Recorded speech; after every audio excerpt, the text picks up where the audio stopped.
নমস্কার।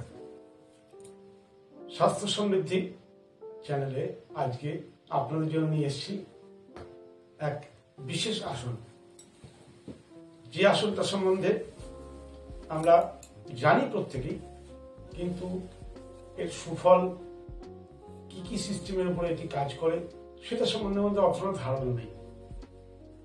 আমি আজকে যে আসনটি নিয়ে আলোচনা করব সেই আসনটি কিভাবে করতে হয় সে সম্বন্ধে বলবো, এর উপকারিতা কি সেটা অবশ্যই আলোচনা করব, এবং কারা কারা এই আসনটি করবেন না সেটাও বলব। অর্থাৎ আপনাদের প্রিয় স্বাস্থ্য সমৃদ্ধি চ্যানেলের সঙ্গে থাকুন। যারা এখনো চ্যানেলটিকে সাবস্ক্রাইব করেননি, এরকম আরো ভিডিও পেতে চ্যানেলটিকে সাবস্ক্রাইব করুন। আসুন, আজকের বিষয়বস্তু উষ্ট্রাসন। উষ্ট্র মানে উট, উটের ন্যায় আসন। আমরা যখন আসনের প্রশ্চারটা করব আমাদের ইয়েটা হবে উটের মতো। এবার এই উষ্ট্রাসনের ইংরেজিতে নাম বলা হয় ক্যামেল পোজ। উষ্ট্রাসনের উপকারিতা অসীম। 60 থেকে 70 বছর বয়স পর্যন্ত প্রত্যেকে এই আসনটি প্রত্যহ অভ্যাস করতে পারে। সাইড এফেক্ট আছে, আমি সেটা নিয়ে অবশ্যই আলোচনা করবো শেষের দিকে। আগে উপকারটা বলে নিই। প্রথম কথা, উষ্ট্রাসন যদি আমরা প্রত্যহ অভ্যাস করি, আমাদের সবচেয়ে বেশি উপকার হয় মেরুদণ্ডের উপর। কারণ আমাদের প্রতিনিয়ত প্রাত্যহিক যে কাজকর্ম, অফিস জব হোক, সাংসারিক কাজ হোক, সমস্ত কাজেই আমাদের যে সমস্যাটা হয় সেটা হচ্ছে কোমর ঝুঁকিয়ে বসা, ঘাড় ঝুঁকিয়ে কাজ করা। এর জন্য আমাদের পশ্চারাল কিছু প্রবলেম হয়, স্পাইনালের স্ট্রাকচারে কিছু চেঞ্জ হয়, কারণ দীর্ঘদিনের বদ অভ্যাসের জন্য। মেরুদণ্ড সোজা করে বসা আমাদের আজকাল মনে করে কেউ কেউ হয়তো করে থাকে, কিন্তু প্রকৃতির নিয়ম অনুযায়ী মেরুদণ্ড হচ্ছে আমাদের এই শরীরের ভিতের মতো। একটা বাড়ি যেমন ভিত যদি খারাপ হয়ে যায়, বাড়িটাই ভেঙে পড়তে পারে, ঠিক সেরকম আমাদের মেরুদণ্ড যদি কোনো গড়বড় হয়ে যায় তাহলে কিন্তু এই শরীরটা ভেঙে পড়তে পারে। তাহলে মেরুদণ্ডটাকে ঠিক রাখতে গেলে তার জন্য আদর্শ ব্যায়াম হচ্ছে উষ্ট্রাসন। ঘাড়ের যে সমস্যা, স্পাইনালের যে সমস্যা, আপনার স্পন্ডিলাইসিস কোমরেও হয়, ঘাড়েও হয়। স্পন্ডিলাইসিসের জন্য রামবাণ চিকিৎসা, কারণ অ্যান্টি পশ্চার। এর আগে নিশ্চয়ই আমার দুটো ভিডিও দেখেছেন, উল্টা কারো সিধা হয়ে যায়। অর্থাৎ পশ্চারকে যদি আপনি উল্টো করেন তাহলে আপনি যে কোনো সমস্যার থেকে বেরোতে পারবেন। তাহলে উষ্ট্রাসন কিন্তু স্পাইনাল হেলথকে বুস্ট করে এবং প্রচন্ড ভাবে স্পাইনালকে স্ট্রেংথ দেয়। উষ্ট্রাসনের আরেকটি বেনিফিট হলো থাইরয়েডের সমস্যা, যাদের থাইরয়েড গ্ল্যান্ডের সমস্যা তাদের জন্য আশীর্বাদ উষ্ট্রাসন। যখন ব্যায়ামটা দেখাবো অবশ্যই বুঝতে পারবেন যে থাইরয়েড গ্ল্যান্ডের উপর এর কি বিশাল কাজ। অর্থাৎ উষ্ট্রাসন যদি আমরা রেগুলার অভ্যাস করি, আমাদের থাইরয়েডের সমস্যা থেকে আমরা বেরিয়ে আসতে পারি। এবার আসছি ডাইজেশন সমস্যা।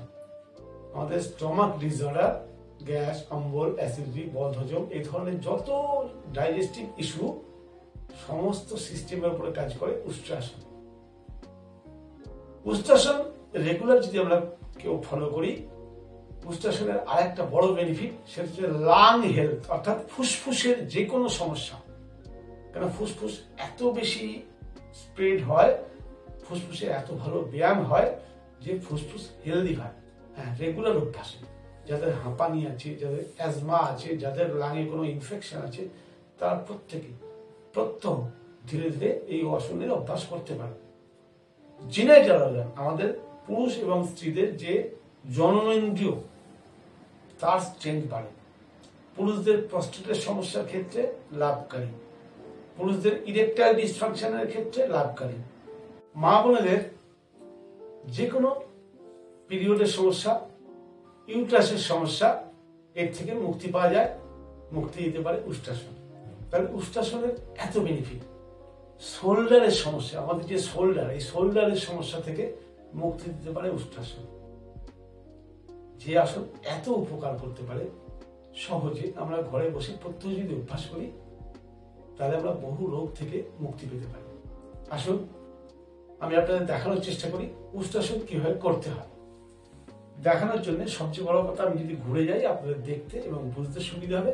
অতএব আমি প্রথমে ঘুরে গেলাম, ঘুরে গিয়ে প্রথমে দণ্ডাসনের পদ্ধতিতে বসুন। দণ্ডাসন, এটা হচ্ছে দণ্ডাসন। দণ্ডাসনের পদ্ধতিতে বসে হাতটাকে পিছনে আনুন, ডান পাটাকে ঘুরিয়ে পিছনে নিন, বজ্রাসনের মতো করে বসতে হবে।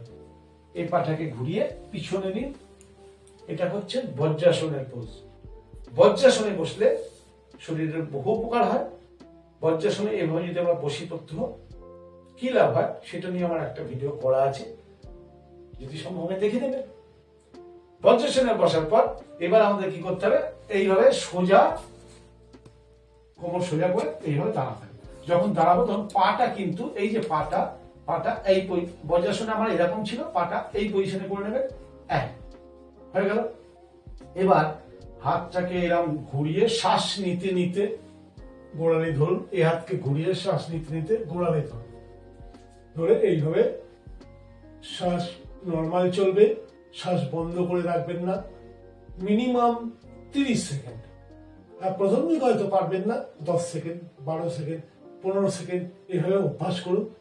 মিনিমাম 30 সেকেন্ড, সম্ভব হলে 1 মিনিটও করবেন। কিন্তু আমি এখানে 1 মিনিট সময় নষ্ট করব না আপনাদের অমূল্য সময় থেকে। আমি 30 সেকেন্ডই আপনাদের দেখাচ্ছি। 30 সেকেন্ড এভাবে থাকার পর যখন দেখবেন খুব কষ্ট হচ্ছে, তখন আবার এরকম ঘাড় সোজা করলেন, বাঁ হাতকে সামনে আনলেন, ডান হাতকে সামনে আনলেন, ব্যাস। হ্যাঁ, একটা কথা বলা হয়নি, আমাদের সামনে যে হাঁটু ছাতি বরাবর ফাঁক, একদম এরকম লেগে থাকলে অসুবিধা হবে, ছাতি বরাবর ফাঁক রাখবেন। এটাকে বলা হচ্ছে উষ্ট্রাসন। হ্যাঁ, যারা কোনোদিন উষ্ট্রাসন করেননি তাদের কিন্তু উষ্ট্রাসন করতে প্রথমে অসুবিধা হবে।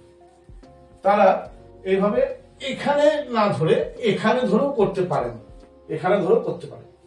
যদি এতেও কষ্ট হয়, তারা এই মাসেলে প্রচুর টান পড়ে, যদি এভাবেও করতে কষ্ট হয় তাহলে অর্ধ উষ্ট্রাসন অভ্যাস করতে পারেন। অর্ধ উষ্ট্রাসন কি হচ্ছে, বাঁ হাতটা কোমরে দিলাম, ডান হাত দিয়ে এই হাত দুটোকে এবার ধরলাম, কোমরে লাগালাম, লাগিয়ে একই জিনিস অর্ধ উষ্ট্রাসন, এটাও অভ্যাস করতে পারেন। এটা 30 সেকেন্ড করলেন, কাজ 90% উষ্ট্রাসনের মতনই হয়। এই হলো উষ্ট্রাসন। এবার এর কিছু বিধিনিষেধ আছে, সেটা একটু ভালো করে বুঝে নিন। সব থেকে সত্য, সবাই করতে পারে ঠিক কথা, কিন্তু যাদের স্পাইনালে কোনো সমস্যা আছে, স্পাইনালে কোনো অপারেশন হয়েছে, বা স্পাইনালে ডিজেনারেশন হয়েছে, বা স্পাইনালে স্লিপ ডিস্ক হয়েছে, এমন লোকরা এটি করবেন না। যদিও করতে চান অবশ্যই কোনো যোগ বিশেষজ্ঞর পরামর্শ নিয়েই করবেন। যাদের পেটের কোনো মারাত্মক সমস্যা আছে তারা কিন্তু কারোর গাইডেন্স ছাড়া এটি করবেন না। যাদের হাঁটুতে কোনো সমস্যা আছে তারা যখন এই আসনটি করবেন, হাঁটুর নিচে বালিশ ব্যবহার করতে পারেন। যাদের অ্যাঙ্কেলে কোনো সমস্যা আছে তারাও কিন্তু বালিশ ব্যবহার করে করার চেষ্টা করতে পারে। তবে যাদের কোনো শরীরের সমস্যা আছে তারা অবশ্যই কারোর গাইডেন্সেই এটি করবেন। আর যাদের সমস্যা নেই, খুব সেফ, খুব নিরাপদ, সবাই করতে পারে। যাদের শরীরে এখনো পর্যন্ত কোনো বড় সমস্যা নেই, হ্যাঁ ছোট যাদের স্পন্ডাইটিস হচ্ছে ঘাড়ে, তারা তো অবশ্যই করবেন। কিন্তু দেখা যাচ্ছে যে আপনার অস্টিওপোরোসিস হয়ে গেছে, সেক্ষেত্রে তো আজকাল তো অস্টিওপোরোসিসের কোনো বয়স নেই, সেক্ষেত্রে যদি আপনি এফএমটা করতে যান অঘটন ঘটতে পারে। অতএব সেক্ষেত্রে অবশ্যই আপনার কাছাকাছি কোনো যোগ বিশেষজ্ঞর সঙ্গে আলোচনা করেই করবেন। আমি প্রত্যেককে অনুরোধ করব যে এই আসনটি প্রত্যেক দিন অভ্যাস করুন। আপনার স্ট্রাকচার ঠিক হবে, আপনার মেরুদণ্ড ঠিক হবে। মেরুদণ্ড যখন ঠিক, তখন আমাদের শরীরের সবকিছু ঠিক। এই জিনিসটা যদি আমরা বুঝতে পারি, আমরা কিন্তু আজকের দিনেও সুস্থ থাকতে পারি। কেমন লাগলো অবশ্যই কমেন্ট করে জানাবেন। যদি ভালো লেগে থাকে চ্যানেলটি সাবস্ক্রাইব তো নিশ্চয়ই করবেন, লাইক শেয়ার করতেও ভুলবেন না। আত্মীয় স্বজন, বন্ধু বান্ধব সবাইকে অবশ্যই শেয়ার করুন, বেশি বেশি করে শেয়ার করুন, যাতে এই ধরনের ছোট ছোট টিপস আরো বেশি করে মানুষ জানতে পারে এবং তারা ঘরে বসে সুস্থ থাকতে পারে। আজকে এই পর্যন্ত থাক, আগামীকাল আবার কোনো নতুন বিষয় নিয়ে আসবো। নমস্কার।